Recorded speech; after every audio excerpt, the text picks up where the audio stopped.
everybody, Bethany here. Today we are going to do a sublimation tumbler.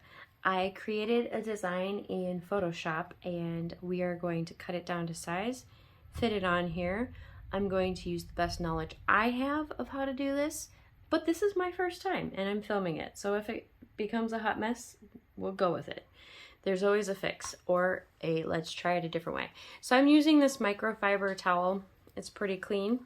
And I am going to just wipe down as many of my print smudges and the baby's print smudges that have happened since I took this out of the box.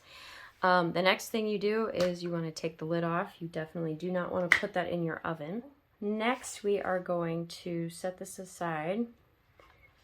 And this is the image I created in Photoshop. And now I'm just going to cut it down to size. I'm using this for personal use as a gift for my hubby. He may or may not find out before the video. We'll see how generous I'm feeling. And so I'm just going to cut it down as close to the image as possible. There may be some overlap. I'm trying not to have a fine seam, but that's okay. I've seen images on tumblers in stores with plenty of seams, so it's not that big of a deal to me. I'm just more concerned about ghosting. And from my understanding of how things go, ghosting happens because you allow too much air to get in between your tumbler and your print. So that is why we are going to tape. So I'm going to lay the image flat, line it up, and there is an overlap. I did create this image to be 8.5 inches by 9.25 inches. So pinching it as tightly as possible. You want to get out your heat resistant tape. I'm going to do one taping in the middle immediately. It doesn't need to be perfect.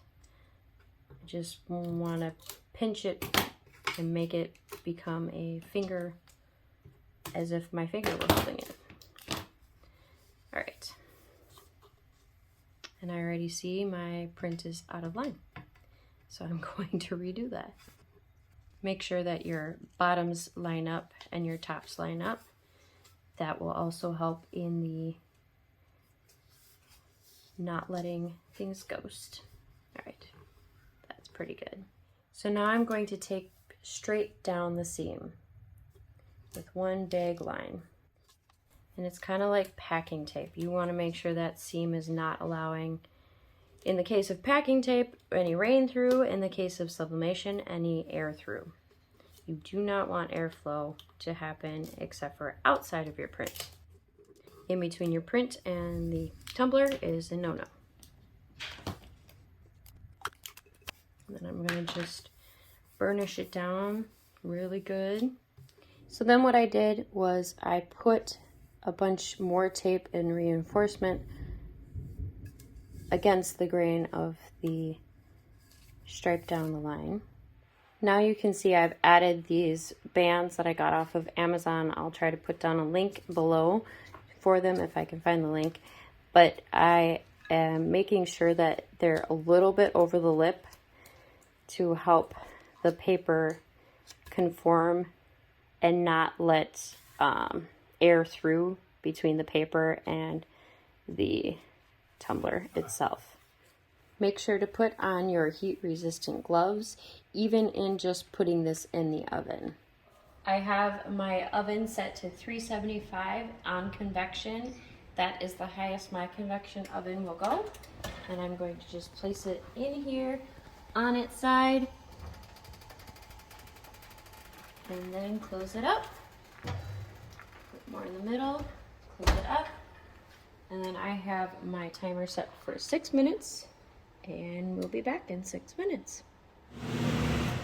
So I turned the fan off. I had the exhaust fan on while it was going.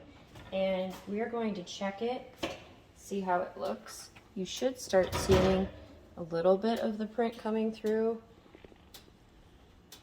I'm not seeing enough that I like, so I'm going to keep it in for 1 more minute. All right, our minute is up. Let's bring it out and check it. So I'm seeing more of the print coming through. It looks good. I can tell that something has been sublimating. So I am going to quick cool it by putting it in the refrigerator amongst the milk. Now we're going to move it over from the fridge for another 5 minutes. We are going to put it into the freezer. A few tips I would like to pass on to you. First off, the convection oven, once you've used it for sublimation, it's a gas, it'll evaporate, you can't use it for anything else. That's why I put the exhaust fan on, because I want to make sure that I've gotten the most of the gases off and around the oven and the oven area. It is out in a garage at least, so it's well ventilated, but we still have that extra added safety precaution. Now we're going to take the tumbler out of the freezer. Basically what the process of putting the tumbler into the freezer and the refrigerator does is it will stop your emulsion or printing process, and it will also help cool it down slowly. That's why we do 5 minutes fridge, 5 minutes freezer, so you're not also damaging the integrity of your tumbler. Now that the emulsion process is stopped, this is cool enough to the touch that I won't burn my hands undoing it.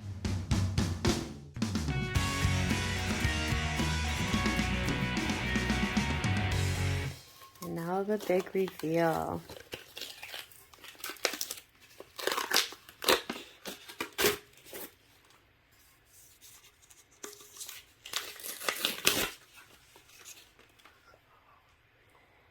There we go. And the seam looks pretty decent. I knew it would have a slight overlap, so it's not too bad. It's not very deep of a seam. It's pretty standard for any other industry to have a seam like that. So yay, my design worked. Now I just have to show hubby. All right, well, thank you for joining me in my first sublimation tumbler. I will provide links down below of all the places that I got the tumblers, the bands, the paper, sublimation paper, the ink, and the gloves from. Most were Amazon, a few were other places. But I hope you enjoyed today's tutorial. Thank you for watching, and I hope you picked up a few tips. And if you have things that you do differently, let me know. If you have any questions as well, thanks for watching. Don't forget to like, share, and subscribe, and check out all the links below. Have a great day.